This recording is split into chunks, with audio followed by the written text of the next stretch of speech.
Que Dieu est grand et exalté en puissance. Il est plus majestueux que tout. Les cieux racontent sa grandeur, et l'étendue manifeste sa merveilleuse création.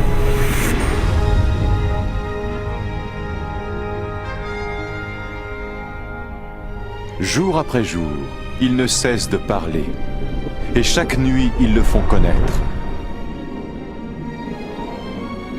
En créant les cieux, Dieu créa aussi la terre, et à partir de la poussière du sol, il créa l'homme et lui insuffla dans les narines le souffle de vie.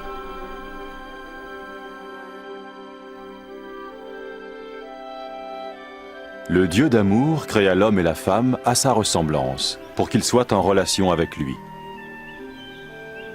Ainsi, au commencement, il révérait et honorait Dieu, et il vivait en harmonie avec lui.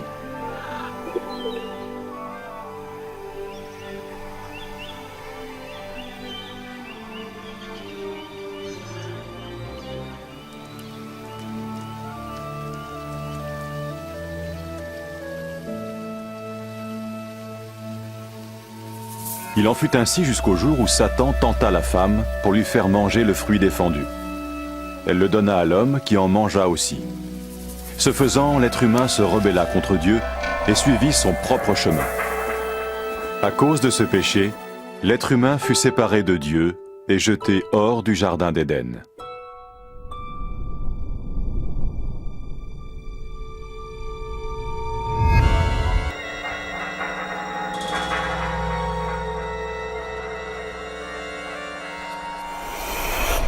Mais Dieu aimait toujours l'être humain. Il n'avait jamais souhaité être séparé de sa création. Cependant, comment Dieu pourrait-il être saint et source de toute justice s'il ne jugeait pas l'être humain à cause de son péché? Dans son livre saint, Dieu révèle son plan pour sauver le monde de son jugement. Dans les Saintes Écritures, Dieu déclare que le Messie viendrait pour être le sauveur du monde. La vie de Jésus prouve qu'il est bien celui dont les prophètes avaient parlé. Ésaïe a prophétisé que la Vierge deviendrait enceinte et qu'elle enfanterait un fils. Des siècles plus tard, la naissance de Jésus accomplissait cette prophétie.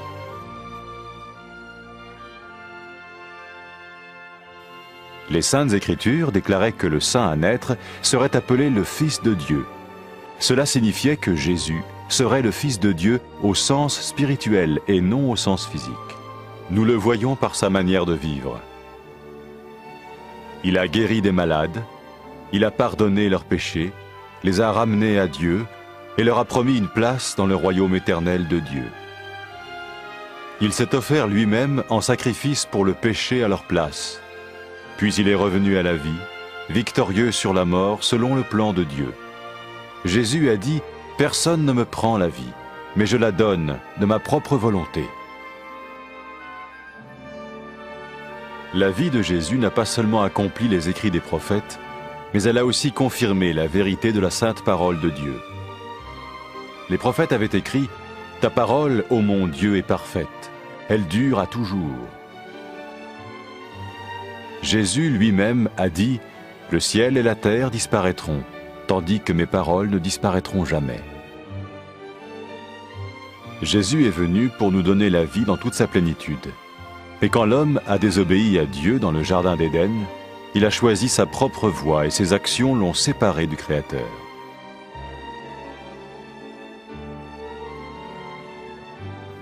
Les Saintes Écritures déclarent que tous sont péchés, et que le salaire que paye le péché, c'est la mort. Il s'agit de la mort spirituelle, éternelle séparation d'avec Dieu. Mais tout comme Dieu a donné un bélier pour qu'il meure à la place du fils d'Abraham, ainsi il a envoyé Jésus, le Messie, mourir à notre place.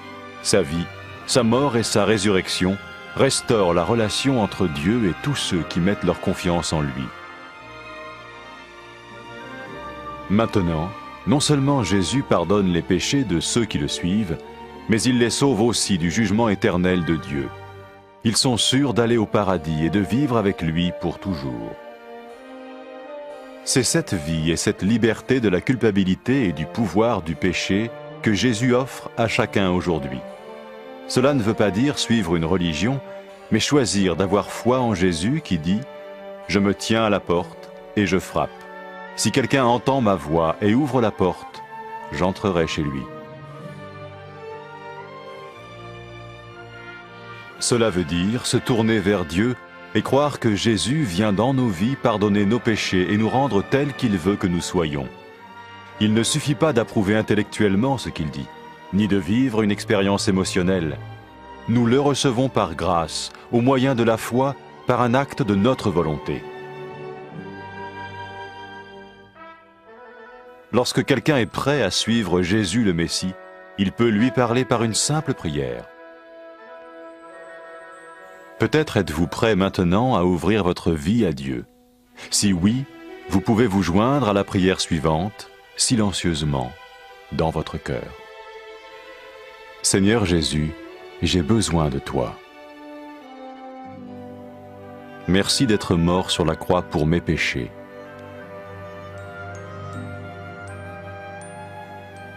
Je confesse mes péchés et je m'en repens.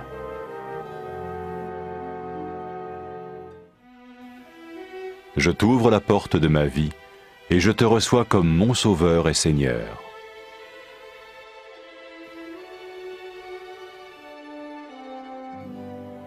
Merci de me pardonner mes péchés et de me donner la vie éternelle.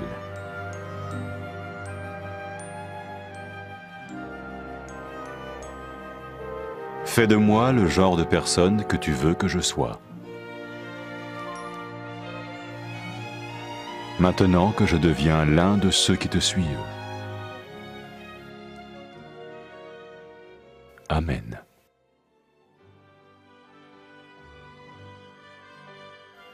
Jésus a dit à propos de ses disciples, « Mes brebis écoutent ma voix, je les connais et elles me suivent. » Pour expérimenter la vie en abondance promise par Jésus, ceux qui le suivent parlent à Dieu chaque jour dans la prière et lisent ou écoutent sa parole. Ils parlent de lui à d'autres personnes et rencontrent régulièrement ceux qui l'aiment et le suivent. N'oubliez pas sa merveilleuse promesse. Tout pouvoir m'a été donné dans le ciel et sur la terre. Et sachez-le, je vais être avec vous tous les jours jusqu'à la fin du monde.